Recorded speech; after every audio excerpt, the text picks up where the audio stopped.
Perdão, doutor Dalton, vamos começar de novo aqui que eu esqueci de tirar a tela de em breve, tá? Vou iniciar novamente. Ok. Uhum. Vamos lá.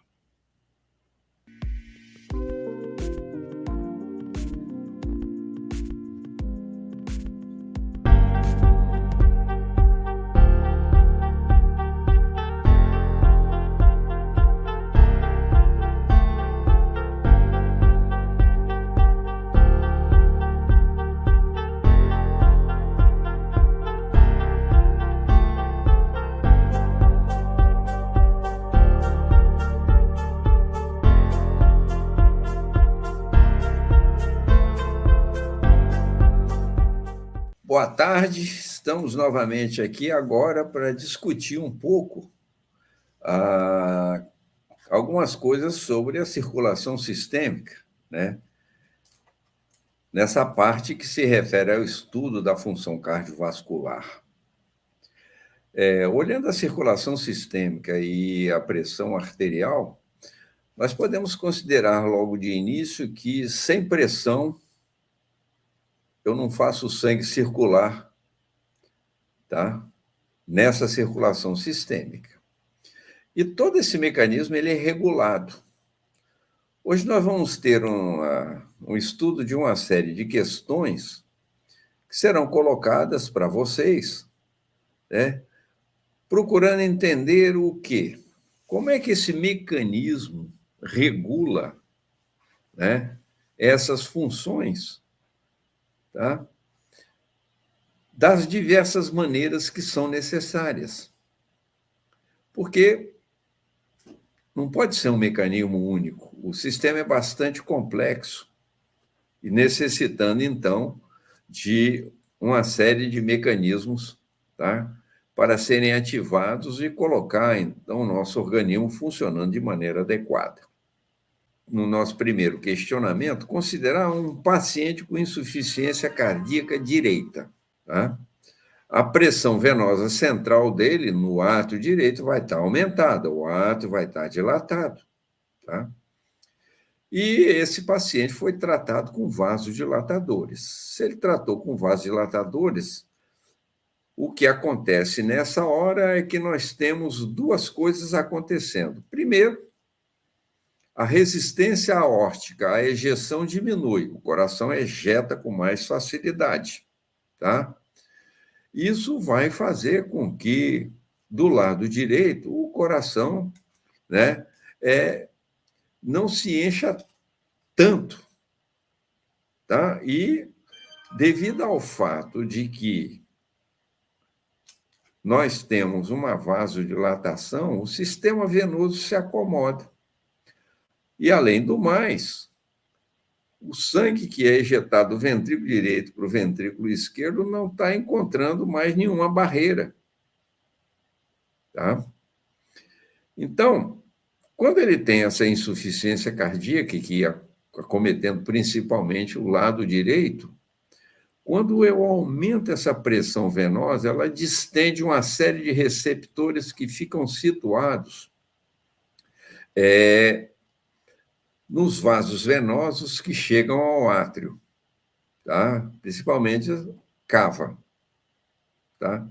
Então, nessas regiões, eu tenho uma série de receptores que, quando a pressão aumenta, eles descarregam. E a resposta é uma ativação simpática, seletivo praticamente, né? Que faz com que a frequência cardíaca aumente. Tá? O interessante é que esse registro desses receptores, tá, que estão lá, vamos dizer assim, no coração direito, no átrio direito, vai até os centros reguladores via vago e volta via simpático. Então, como são vários reflexos que funcionam basicamente ao mesmo tempo, fazendo uma regulação bem refinada, né, se observa que o tratamento reduziu o retorno venoso e a frequência cardíaca. E essa redução de frequência é explicada por, na letra A, reflexo dos baroreceptores. Então, esse reflexo ele é iniciado não em baroreceptores que estão na aorta torácica, tá? E nas carótidas, certo? Então, não é esse o mecanismo. O segundo é um reflexo chamado de Bezoriaris. Esse é um reflexo que estão em vários locais, mas principalmente nos vasos coronarianos. Quando nós estimulamos esse reflexo, ocorre, tá, uma redução de frequência cardíaca violenta, mas não está ligada a esse processo de frequência cardíaca como está aqui. É devido ao aumento do débito cardíaco? Não, não é. E tem um outro reflexo que é chamado reflexo de Bainbridge. Esse sim. Vários desses reflexos, Bezoriaris, por exemplo, o reflexo de Bainbridge, são chamados de reflexos cardiopulmonares, porque os receptores estão nessa região cardiopulmonar. E esse reflexo de Bainbridge, ele regula especificamente a frequência cardíaca. Então, toda vez que a gente tem insuficiência cardíaca e que os átrios ficam com o volume aumentado, eu distendo esses receptores e eu tenho um ataque cardíaco reflexa.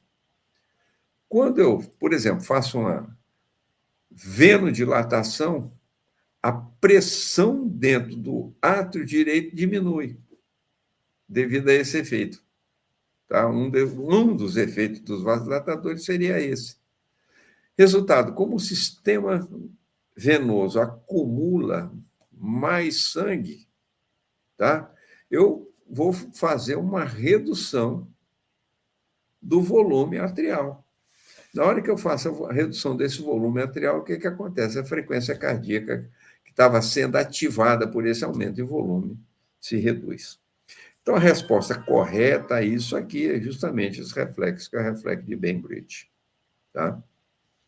Então, é importante para a gente entender esses aspectos o conhecimento dos chamados reflexos cardiopulmonares. Porque isso aí tanto faz você aumentar a pressão arterial do lado direito ou do lado esquerdo, vai funcionar do mesmo jeito. Você vai ter aumento de frequência cardíaca, tá? Devido ao aumento de atividade simpática. Quando você diminui isso, você tem uma redução de frequência cardíaca. Esse mecanismo é facilmente visível, por exemplo, se a gente fizer um experimento no animal, provocar esse grau de insuficiência, aumentando a pressão arterial, e depois você usa um sistema de bomba e suga esse sangue do átrio, fazendo com que a pressão arterial abaixe, a frequência cardíaca abaixa. Tá? Isso é muito nítido, ok?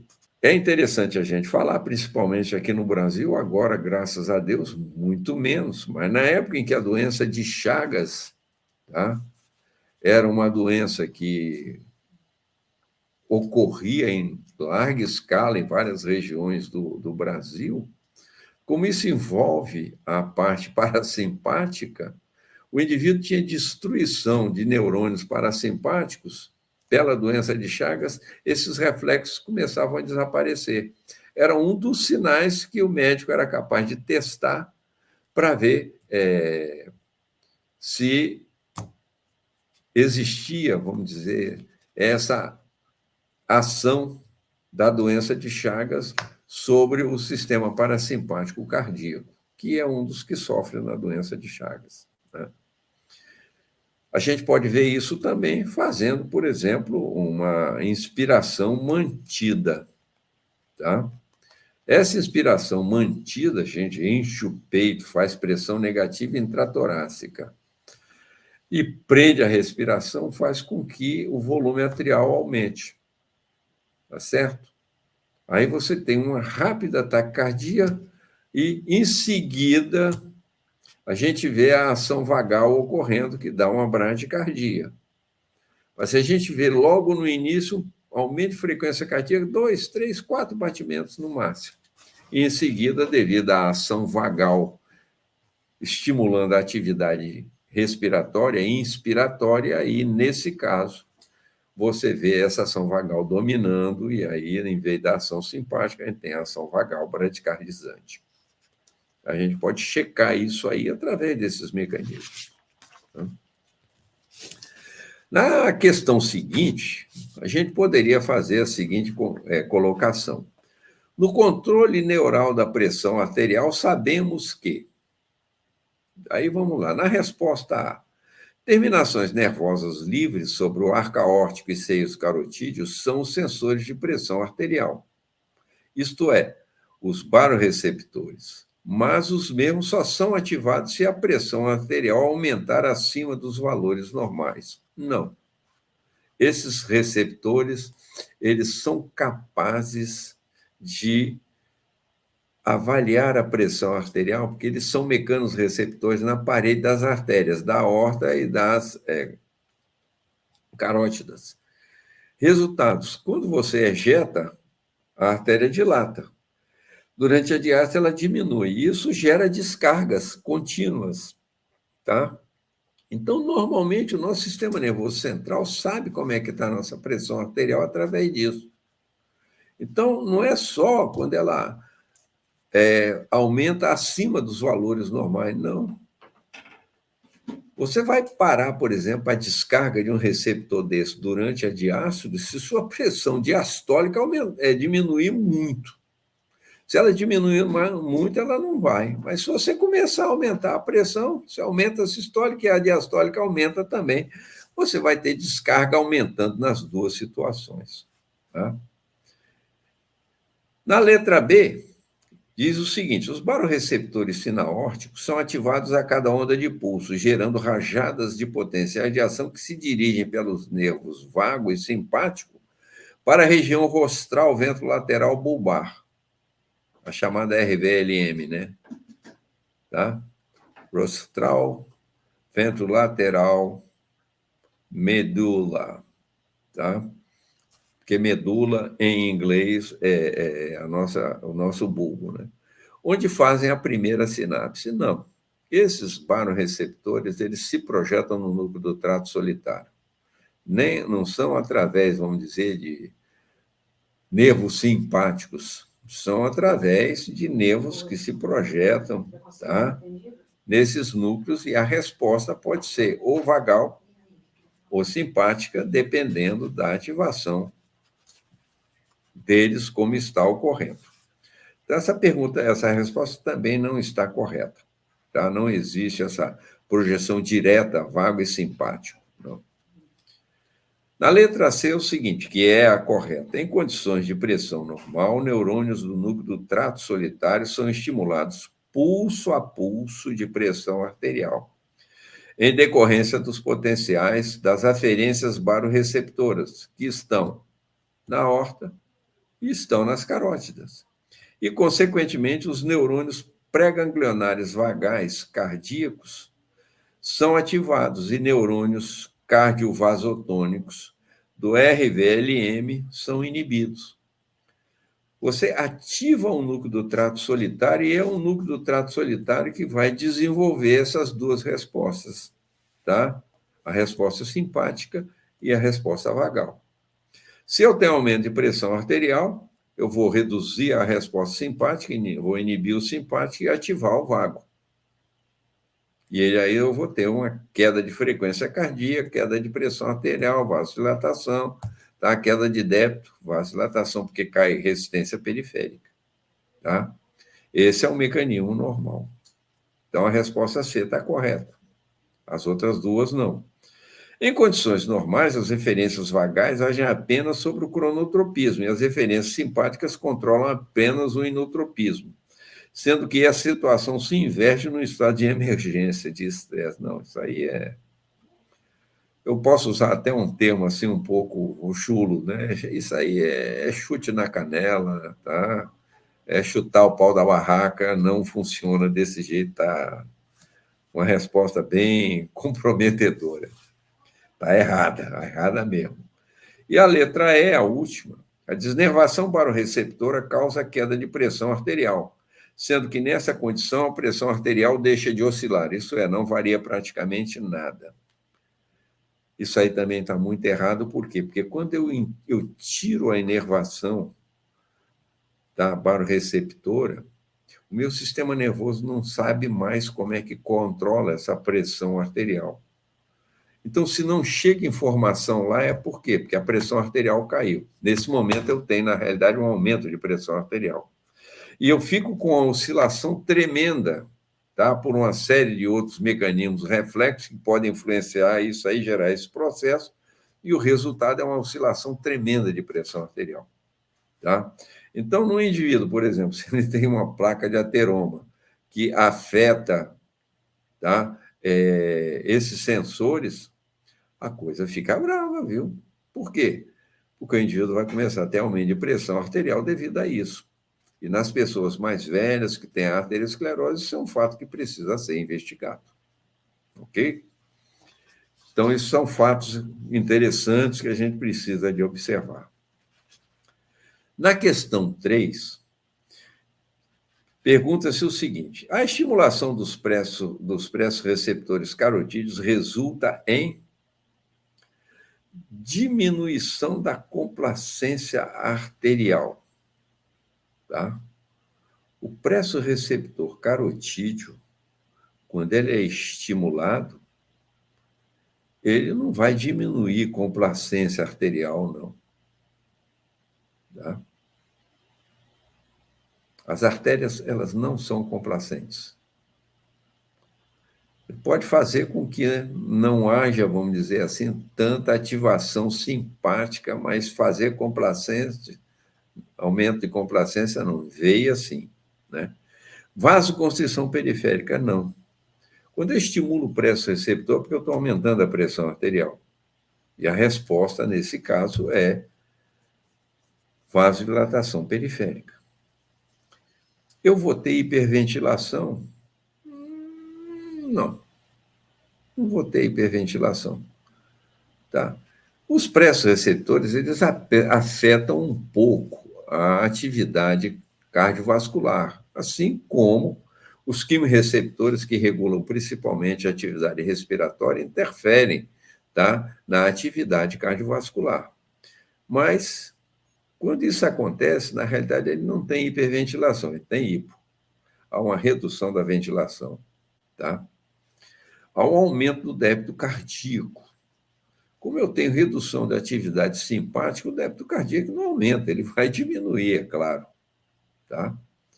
O que ocorre nessa hora, sim, é uma ativação, tá, vagal, principalmente do núcleo ambíguo, e essa ativação vagal reduz a frequência cardíaca.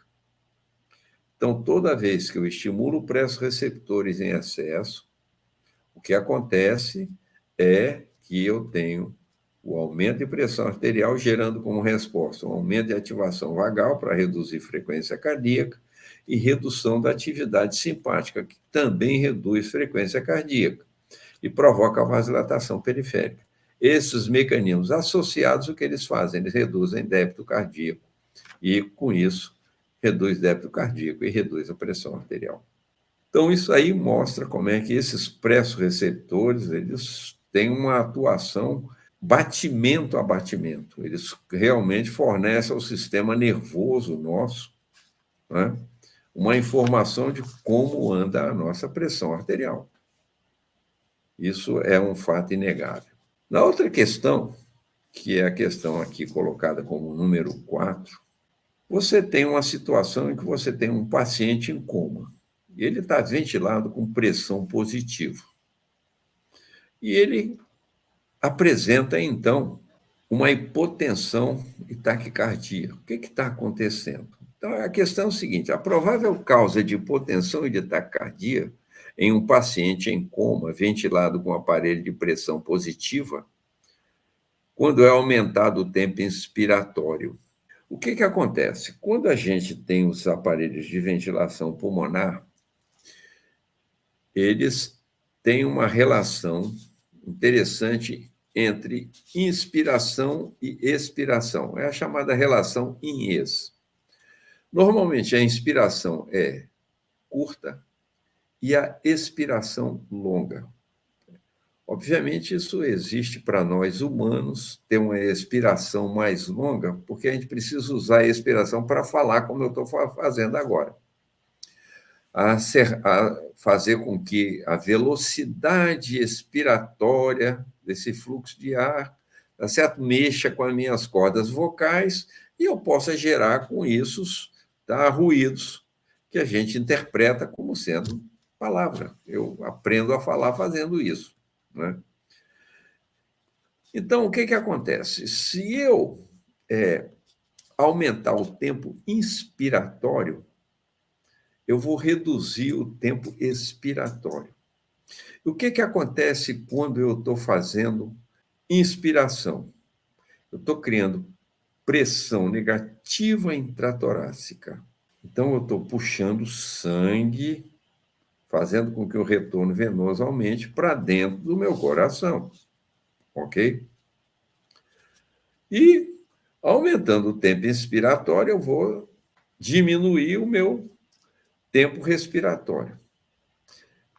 Então, quando a inspiração é normal, é essa. Só que quando eu estou fazendo pressão positiva com o aparelho, qual é o momento de maior pressão? Tendo o tórax. Não é a inspiração, é justamente a expiração. Então, o retorno venoso é melhor na expiração.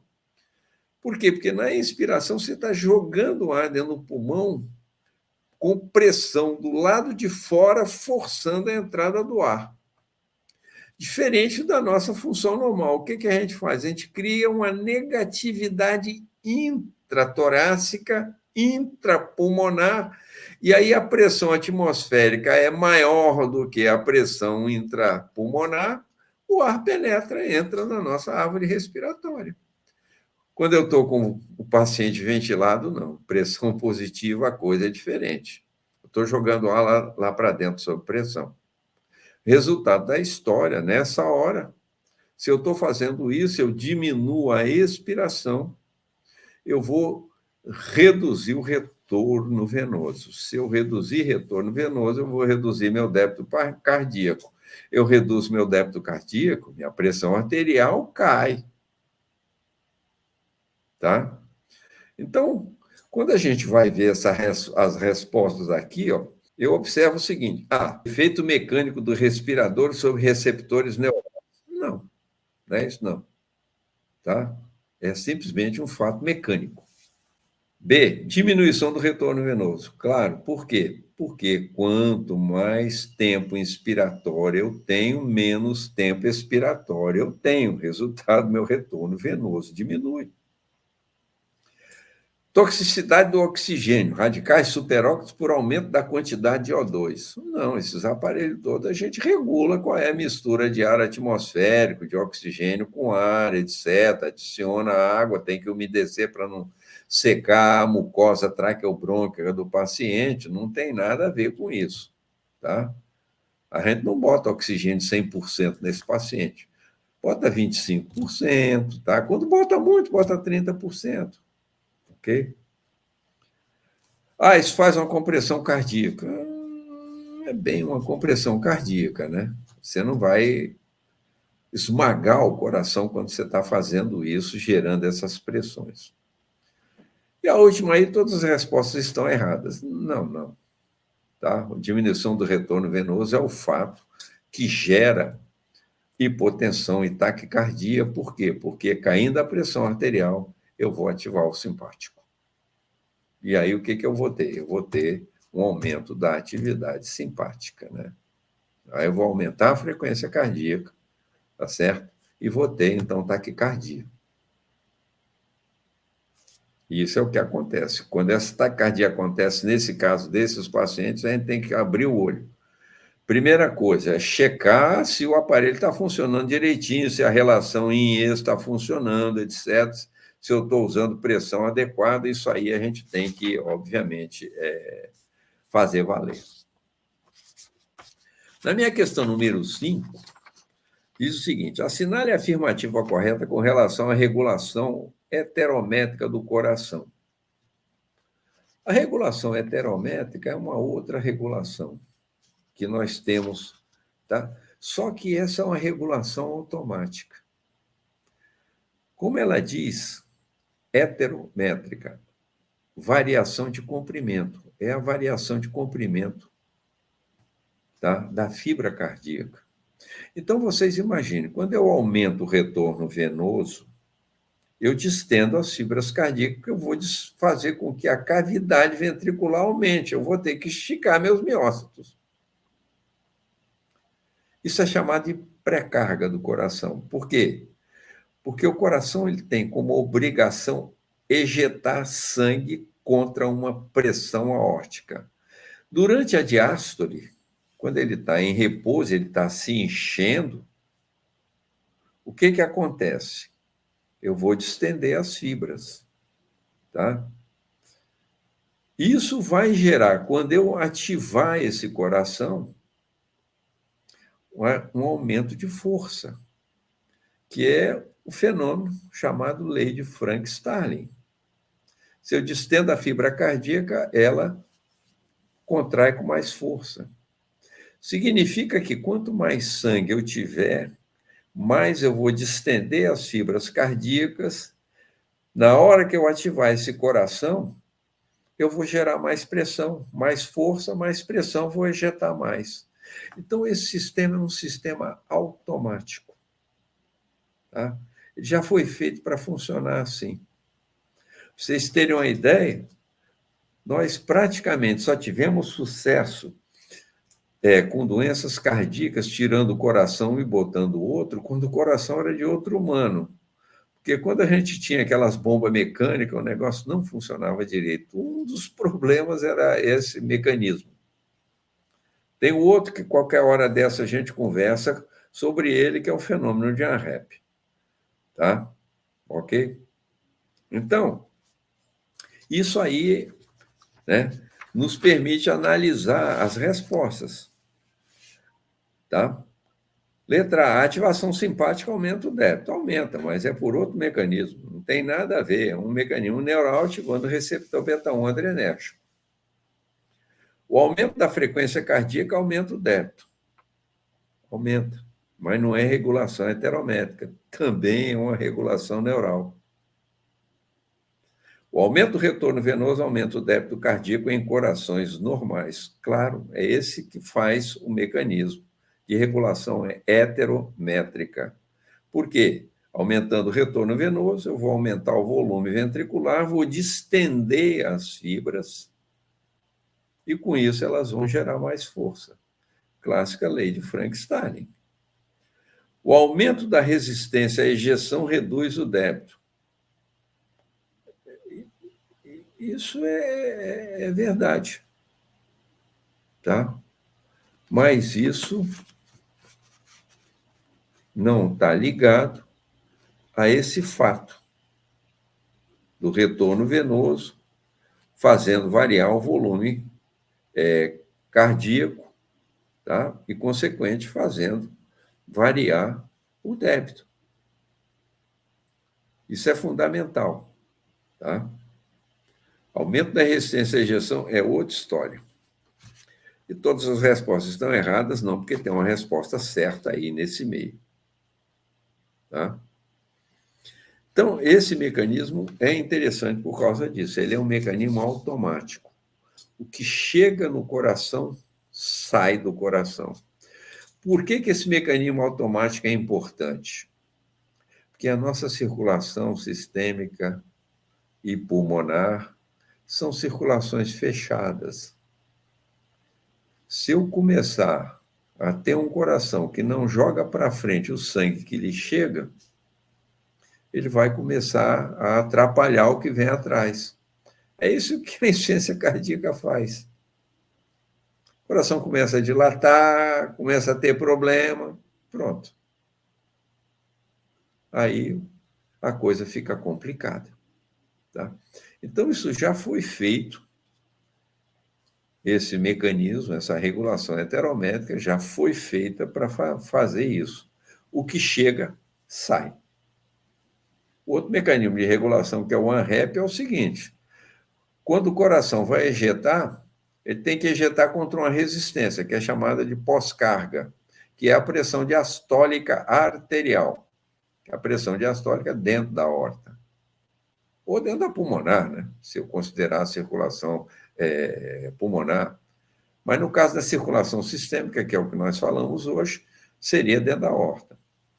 O que acontece? Quando você aumenta essa pressão dentro da aorta durante a diástole, pressão que o ventrículo só vai começar a sentir quando? Quando ele começar a contrair, aí nessa hora ele vai sentir essa pressão. O que faz essa pressão aórtica aumentada? Melhora a irrigação cardíaca. Ao melhorar a irrigação, o coração funciona melhor. Então, ele ajusta, na dependência da irrigação, o quanto ele tem que gerar de pressão também para poder ejetar. É outro mecanismo automático. Tá?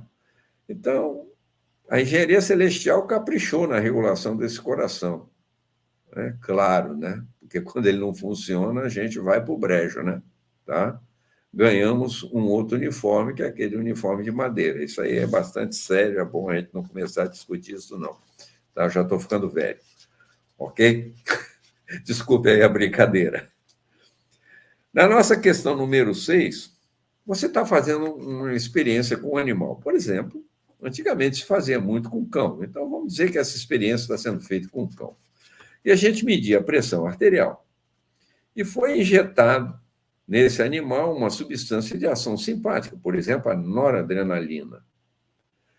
O que nós vamos observar quando nós injetamos noradrenalina?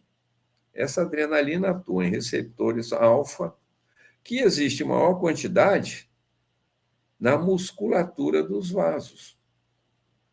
E atua em menor escala, mas atua também em receptores beta. O coração é cheio deles, quase que só tem beta 1. Aquele receptor que, quando ativado, ele aumenta a força de contração, tá? Também mexe na célula nodal, naquela corrente Fanny. Resultado, quando isso acontece, eu tenho um aumento de frequência cardíaca. Está correto. Aumenta a pressão sistólica por estimulação de beta-receptores cardíacos. Perfeito. Aumenta a pressão diastólica, noradrenalina, claro, vai fazer vasoconstrição. A pressão diastólica vai aumentar. Por quê? Porque eu vou aumentar a resistência periférica. O sangue não vai sair com facilidade dentro da artéria para os capilares. Tá? Então, eu vou ter a pressão diastólica aumentada. Mas como eu aumento a sistólica também, tudo bem, isso aí acaba funcionando bonitinho. Contraiu a musculatura lisa vascular atuando sobre receptores alfa-1 adrenérgicos. Perfeito. É isso que a gente tinha comentado antes.